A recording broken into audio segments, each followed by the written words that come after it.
Hello ಗೆಳೆಯರೆ, ತಮ್ಮೆಲ್ಲರಿಗೂ ಲಾ excellence IAS ಪ್ರಸ್ತುತಪಡಿಸುವ ದ ಹಿಂದೂ ಸುದ್ದಿ ವಿಶ್ಲೇಷಣೆಗೆ ಸ್ವಾಗತ. ಇಂದು ನಾವು ಜನವರಿ 17, 2021 ಸುದ್ದಿ ವಿಶ್ಲೇಷಣೆಯನ್ನು ನೋಡಲಿದ್ದೇವೆ. ಬಹಳಷ್ಟು ಜನ ಕಮೆಂಟ್ಸ್ ಮಾಡಿದರು ಜನವರಿ 15, 2021 ನ್ಯೂಸ್ ಪೇಪರ್ ಅನಾಲಿಸಿಸ್ ಇಲ್ಲವೆಂದು. ಆದರೆ ಜನವರಿ 15ನೇ ತಾರೀಕು ಸಂಕ್ರಾಂತಿ ಇದ್ದಿದ್ದರಿಂದ ದಿ ಹಿಂದೂ ನ್ಯೂಸ್ ಪೇಪರ್ ಆ ದಿನ ಇರಲಿಲ್ಲ. ಸೊ ಅದಕ್ಕೋಸ್ಕರ ಅದರ ಸುದ್ದಿ ವಿಶ್ಲೇಷಣೆ ಇಲ್ಲ. ಸೊ ಇದು ತಮ್ಮ ಮಾಹಿತಿಗೋಸ್ಕರ ಇವತ್ತಿನ ಸುದ್ದಿ ವಿಶ್ಲೇಷಣೆಯನ್ನು ನೋಡೋಣ. ಇಂದಿನ ಮೊದಲನೇ article, migratory birds flock to Punjab wetland. So ಈ ಆರ್ಟಿಕಲ್ನಲ್ಲಿ ನಾವು ಮುಖ್ಯವಾಗಿ ಮೈಗ್ರೇಷನ್ ಆಗುವಂತಹ ಹಕ್ಕಿಗಳು ಪಂಜಾಬ್ ಹರಿಕೆ ವೆಟ್ಲ್ಯಾಂಡ್ಸ್ಗೆ ಬರ್ತಾ ಇರುವಂತಹ ಸನ್ನಿವೇಶದಲ್ಲಿ ಈ ಆರ್ಟಿಕಲನ್ನು ಅರ್ಥೈಸಿಕೊಳ್ಳುವಂಥದ್ದು. ಈ ಆರ್ಟಿಕಲ್ ನಮಗೆ GS ಪೇಪರ್ 3 ಎನ್ವೈರ್ಮೆಂಟಿಗೆ ಸಂಬಂಧಿಸಿದಂತೆ ಬಹುಮುಖ್ಯವಾಗಿರುವಂತಹ ವಿಷಯ. So prelims point of view ಅಲ್ಲಿ ಅತಿ ಇಂಪಾರ್ಟೆಂಟ್ ಪಾಯಿಂಟ್ ಅಂತಂದಾಗ ಹರಿಕೆ ವೆಟ್ಲ್ಯಾಂಡ್ ನಮ್ಮ ದೇಶದಲ್ಲಿ ಎಲ್ಲಿದೆ ಅಂತಂದಾಗ ಪಂಜಾಬ್ನಲ್ಲಿ ಇರುವಂಥದ್ದು. ಇಲ್ಲಿ ಬರ್ತಾ ಇರುವಂತಹ ವಿಂಟರ್ ಮೈಗ್ರೇಟರಿ ಬರ್ಡ್ಸ್ಗಳನ್ನು ನೋಡಿದಾಗ Eurasian coot, greylag goose, bar headed goose, ಇದರ ಜೊತೆಯಲ್ಲಿ common pochard, spot billed duck, little cormorant, great cormorant, ferruginous pochard. So ಈ ರೀತಿಯ ಹಲವಾರು ಸ್ಪೀಷೀಸ್ಗಳು ಪಂಜಾಬ್ನ ಹರಿಕೆ ವೆಟ್ಲ್ಯಾಂಡಿಗೆ ವಲಸೆ ಆಗ್ತಾ ಇರುವಂಥದ್ದು. ಈ ಒಂದು ವಿಷಯವನ್ನು ವರ್ಲ್ಡ್ ವೈಲ್ಡ್ ಲೈಫ್ ಫಂಡ್ನ ವೆಟ್ಲ್ಯಾಂಡ್ಸ್ ಆ್ಯಂಡ್ ವಾಟರ್ ಪಾಲಿಸಿ ಅನ್ನುವಂತಹ ಒಂದು ಡಿವಿಷನ್ನ ಕೋಆರ್ಡಿನೇಟರ್ ಆದಂಥವರು ರಿಪೋರ್ಟ್ ಕೊಟ್ಟಿರುವಂಥದ್ದು. ಈ ಸಂದರ್ಭದಲ್ಲಿ ವರ್ಲ್ಡ್ ವೈಲ್ಡ್ ಲೈಫ್ ಫಂಡ್ ಏನಿದು, ಇದೊಂದು ಸೈನ್ಸ್ ಬೇಸ್ಡ್ ಆರ್ಗನೈಸೇಷನ್ ಆಗಿರುತ್ತದೆ. ಇದರ ಮುಖ್ಯ ಉದ್ದೇಶ ಸ್ಪೀಷೀಸ್ ಮತ್ತು ಹ್ಯಾಬಿಟಾಟ್ ನ ಸಂರಕ್ಷಣೆ, ಕ್ಲೈಮೇಟ್ ಚೇಂಜ್ ಮತ್ತು ವಾಟರ್ ಎನ್ವೈರ್ಮೆಂಟಲ್ ಎಜುಕೇಷನ್ಗೆ ಸಂಬಂಧಿಸಿದಂತಹ ವಿಷಯಗಳಲ್ಲಿ ಈ ಒಂದು ಸಂಸ್ಥೆ ಕೆಲಸವನ್ನು ಮಾಡುತ್ತದೆ. ಈ ವರ್ಲ್ಡ್ ವೈಲ್ಡ್ ಲೈಫ್ ಫಂಡ್ನ ಅಡಿಯಲ್ಲಿ ಇರುವಂತಹ rivers wetland and water policy ಮುಖ್ಯವಾಗಿ ಫ್ರೆಶ್ ವಾಟರ್ ರಿಸೋರ್ಸಸ್ಗಳು ನಮ್ಮ ದೇಶದಲ್ಲಿ ಯಾವ್ಯಾವ ಇದಾವೋ ಅವುಗಳ ಕನ್ಸರ್ವೇಷನ್ನಲ್ಲಿ ಅಥವಾ ಅವುಗಳ ಕನ್ಸರ್ವೇಷನ್ಗೆ ಸಂಬಂಧಿಸಿದಂತೆ ಕೆಲಸ ಮಾಡುವಂತಹ ಒಂದು ಮುಖ್ಯವಾದ ಡಿವಿಷನ್ ಇದು. ಸೊ ಈ ಆರ್ಟಿಕಲಲ್ಲಿ ಮುಖ್ಯವಾಗಿ ಅರ್ಥೈಸಿಕೊಳ್ಳಬೇಕಾಗಿರುವಂಥದ್ದು ಹರಿಕೆ ವೆಟ್ಲ್ಯಾಂಡ್ ಬಗ್ಗೆ ಮತ್ತು ವರ್ಲ್ಡ್ ವೈಲ್ಡ್ ಲೈಫ್ ಫಂಡ್ನ ಬಗ್ಗೆ ಮಾಹಿತಿಯನ್ನು ತಿಳ್ಕೋಬೇಕಾಗಿರುವಂಥದ್ದು. ಇಂದಿನ ಮುಂದಿನ article, refine quality of expenditure to aid fiscal sustainability. So ಈ ಆರ್ಟಿಕಲನ್ನು ಶಕ್ತಿಕಾಂತ್ ದಾಸ್ ಅವರು ಭಾರತದ ಆರ್ಥಿಕ ವ್ಯವಸ್ಥೆಯಲ್ಲಿ ಫಿಸ್ಕಲ್ ಸಸ್ಟೈನಬಿಲಿಟಿಯನ್ನು ತರಬೇಕು ಅಂದಿದ್ದಲ್ಲಿ ಏನು ಕ್ವಾಲಿಟಿ ಆಫ್ ಎಕ್ಸ್ಪೆಂಡಿಚರ್ ಆಗುವಂತಹ ಅವಶ್ಯಕತೆ ಇದೆ ಅನ್ನುವಂತಹ ಮಾತುಗಳನ್ನು ಅವರು ಒಂದು ಕಾರ್ಯಕ್ರಮದಲ್ಲಿ ಹೇಳಿರುವಂತಹ ನಿಟ್ಟಿನಲ್ಲಿ ಈ ಆರ್ಟಿಕಲನ್ನು ನಾವು ನೋಡ್ತಾ ಇರುವಂಥದ್ದು. ಈ ಆರ್ಟಿಕಲ್ನಲ್ಲಿ ಕೊಟ್ಟಿರುವಂತಹ ವಿಷಯ ನಮಗೆ GS ಪೇಪರ್ 3 ಎಕಾನಮಿಗೆ ಸಂಬಂಧಿಸಿದಂತಹ ವಿಷಯದಲ್ಲಿ ತುಂಬ ಮುಖ್ಯವಾಗಿರುವಂಥದ್ದು. ಮೊದಲನೇದಾಗಿ ಈ ಆರ್ಟಿಕಲ್ನ ಅರ್ಥೈಸ್ಕೊಳ್ಳೋದಕ್ಕಿಂತ ಮುಂಚೆ ಫಿಸ್ಕಲ್ ಸಸ್ಟೈನಬಿಲಿಟಿ ಅಂದರೆ ಏನು ಅನ್ನುವಂಥದ್ದನ್ನು ಅರ್ಥೈಸ್ಕೊಳ್ಳಬೇಕಾಗಿರುವಂಥದ್ದು. ಈಗ ಫಿಸ್ಕಲ್ ಸಸ್ಟೈನಬಿಲಿಟಿಯ ಬಗ್ಗೆ ಬಹಳಷ್ಟು ಎಕನಾಮಿಕಲ್ ಎಕ್ಸ್ಪರ್ಟ್ಸ್ಗಳು ಮತ್ತು ಒಂದಿಷ್ಟು ಆರ್ಗನೈಸೇಷನ್ಸ್ಗಳು ಯಾವುದೇ ಒಂದು ನಿರ್ದಿಷ್ಟ ಡೆಫಿನೇಷನನ್ನು ಕೊಟ್ಟಿಲ್ಲ.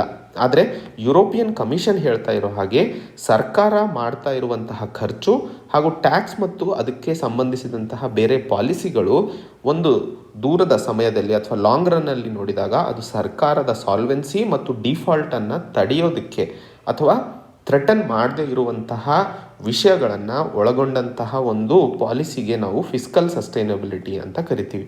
ಒಟ್ಟಾರೆ ನಾವು ಹೇಳ್ತಾ ಇರುವಂಥದ್ದು ಸರ್ಕಾರ ಒಟ್ಟು ಡಿಫಾಲ್ಟ್ ಆಗಬಾರ್ದು.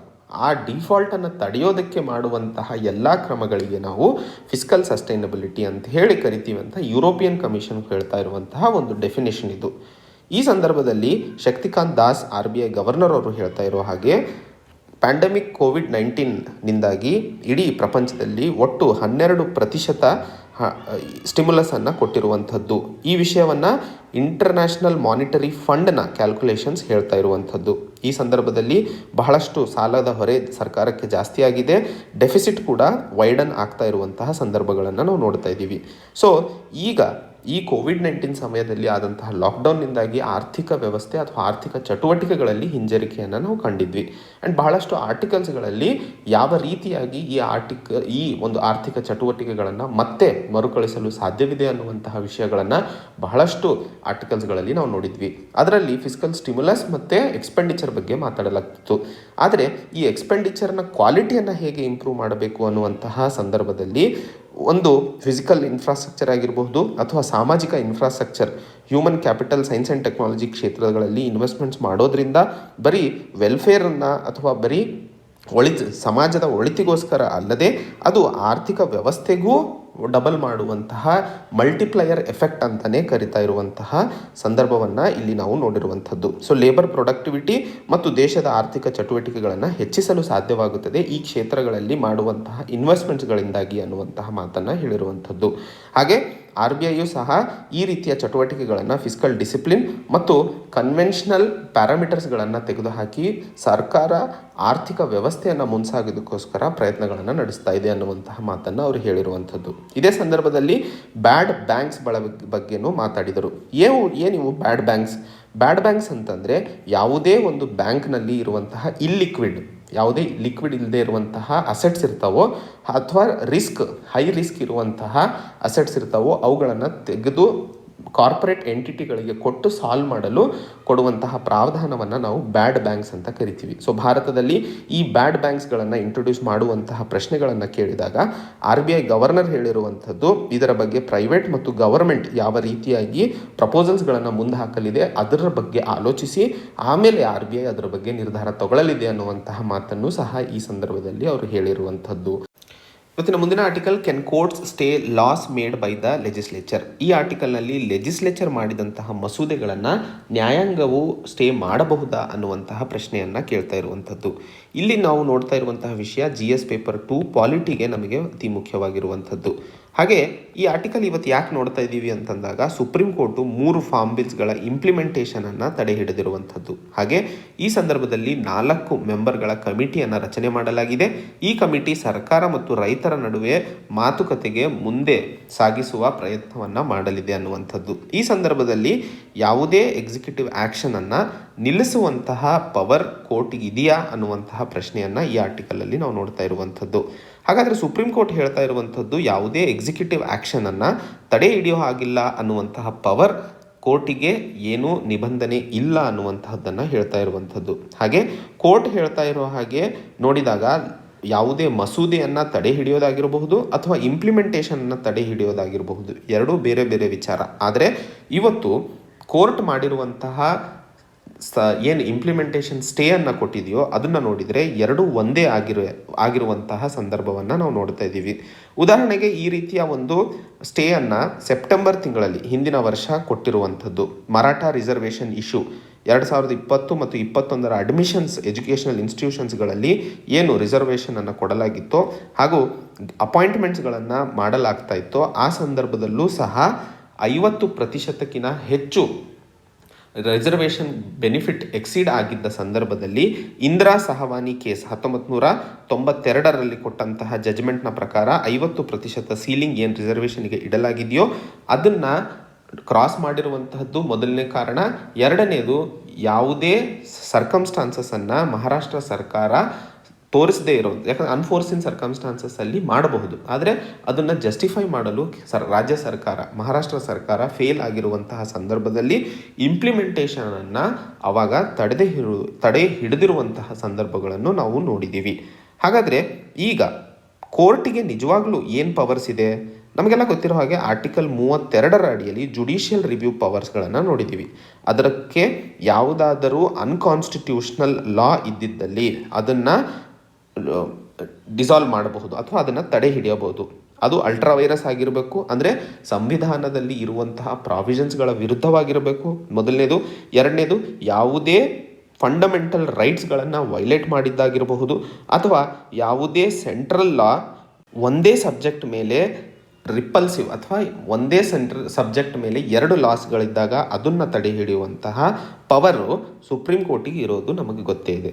ಆದರೆ ಇಂಪ್ಲಿಮೆಂಟೇಷನ್ಗೆ ಸಂಬಂಧಿಸಿದಂತೆ ಪ್ರಶ್ನೆಗಳು ಬಂದಾಗ ಅದು ಕಾನ್ಸ್ಟಿಟ್ಯೂಷನಲ್ಲ ಅನ್ನುವಂತಹ ಮಾಹಿತಿ ಪ್ಲೀಸ್ಗಳು, ಅಂದರೆ ಸುಪ್ರೀಂ ಕೋರ್ಟು ಅಥವಾ ನ್ಯಾಯಾಂಗ ವ್ಯವಸ್ಥೆಯು ಡೈರೆಕ್ಟಾಗಿ ಡಿಸೈಡ್ ಮಾಡೋ ಹಾಗಿಲ್ಲ. ಆ ಒಂದು ಮಸೂದೆ ಜಾರಿಗೆ ಬಂದ ನಂತರ ಅದರ ವಿರುದ್ಧವಾಗಿ ಒಂದಿಷ್ಟು ಪ್ಲೀಸ್ಗಳು ಸಬ್ಮಿಟ್ ಮಾಡಿದಾಗ ಪಿಟಿಷನ್ಸ್ಗಳನ್ನು ಪರಿಗಣಿಸಿ ಆಮೇಲೆ ಅದು ಸಂವಿಧಾನದ ವಿರುದ್ಧವಾಗಿದೆಯಾ ಅಥವಾ ಮೂಲಭೂತ ಹಕ್ಕುಗಳನ್ನು ವೈಲೇಟ್ ಮಾಡ್ತಾ ಇದೆಯಾ ಅಥವಾ ಯಾವುದೇ ಸಬ್ಜೆಕ್ಟನ್ನು ವೈಲೇಷನ್ ಇದೆಯಾ ಅನ್ನುವಂಥದ್ದನ್ನು ಸುಪ್ರೀಂ ಕೋರ್ಟ್ ನೋಡಿ ಮಾಡುವಂಥದ್ದು ಒಂದು ಪ್ರೊಸೀಜರ್ ಆಗಿರುವಂಥದ್ದು.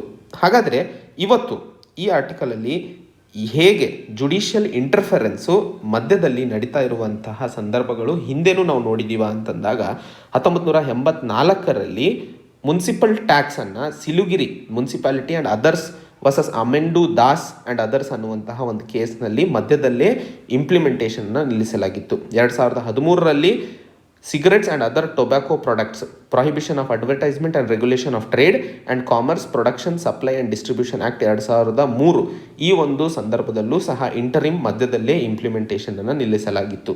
ಸೊ ಈ ಸಂದರ್ಭದಲ್ಲಿ ಅರ್ಥ ಮಾಡ್ಕೋಬೇಕಾಗಿರುವಂಥದ್ದು, ಈ ರೀತಿಯ ಸನ್ನಿವೇಶಗಳು ಹಿಂದೆಯೂ ಸಹ ಆಗಿದ್ವು ಆ್ಯಂಡ್ ನ್ಯಾಯಾಂಗ ವ್ಯವಸ್ಥೆಯು ಮಧ್ಯದಲ್ಲೇ ಅವುಗಳನ್ನು ನಿಲ್ಲಿಸಿತ್ತು. ಹಾಗಾದರೆ ಇವತ್ತು ಫಾರ್ಮ್ ಬಿಲ್ಸ್ಗಳನ್ನು ಸಹ ಕೆಲವು ಸನ್ನಿವೇಶಗಳನ್ನು ಪರಿಗಣಿಸಿ ದೇಶದಲ್ಲಿ ಆಗ್ತಾ ಇರುವಂತಹ ಅನ್ಸ್ಟೆಬಿಲಿಟಿಯನ್ನು ತಡೆ ಹಿಡಿಯುವಂತಹ ಕಾರಣಕ್ಕೆ ನ್ಯಾಯಾಂಗವು ಸ್ಟೇ ಲಿಮಿಟೇಷನನ್ನು ತರಬಹುದು ಅನ್ನುವಂತಹ ಮಾತನ್ನು ಇಲ್ಲಿ ಅರ್ಥೈಸಿಕೊಳ್ಳಬೇಕಾಗಿರುವಂಥದ್ದು. ಮುಂದಿನ ಆರ್ಟಿಕಲ್ US ಆ್ಯಂಡ್ ಸೆಕ್ಷನ್ 230. ಈ ಆರ್ಟಿಕಲನ್ನು US section 230 communications decency act, ಈ ಒಂದು ಆ್ಯಕ್ಟ್ನ ಅಡಿಯಲ್ಲಿ ಯಾವುದೇ ಆನ್ಲೈನ್ ಪಬ್ಲಿಷಿಂಗ್ ಕಂಟೆಂಟ್ ಇರುತ್ತದೆಯೋ ಅದರ ಲಯಬಿಲಿಟಿ ಮತ್ತು ಪಬ್ಲಿಷಿಂಗ್ ರೈಟ್ಸನ್ನು ರೆಗ್ಯುಲೇಟ್ ಮಾಡುವಂಥದ್ದು. ಈ ಒಂದು ಮಸೂದೆಯನ್ನು 1996ರಲ್ಲಿ ಜಾರಿಗೆ ತರಲಾಗಿತ್ತು. ಇದರ ಅಡಿಯಲ್ಲಿ ಇಂಟರ್ನೆಟ್ ಪ್ಲಾಟ್ಫಾರ್ಮ್ಸ್ಗಳಿಗೆ ಇಮ್ಯುನಿಟಿಯನ್ನು ಕೊಡಲಾಗಿತ್ತು.